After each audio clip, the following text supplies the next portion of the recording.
মামন খেতে আয়, ভাত বাড়ছি। বন্ধুরা তোমরাও দেখো আজ কি কি রান্না করলাম। প্রথমে বেড়ে দিচ্ছি ভাত,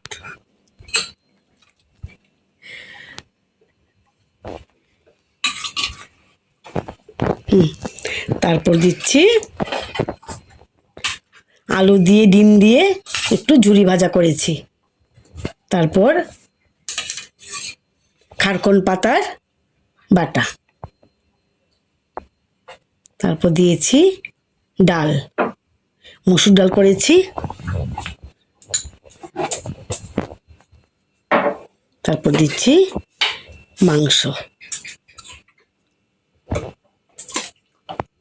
কষা মাংস,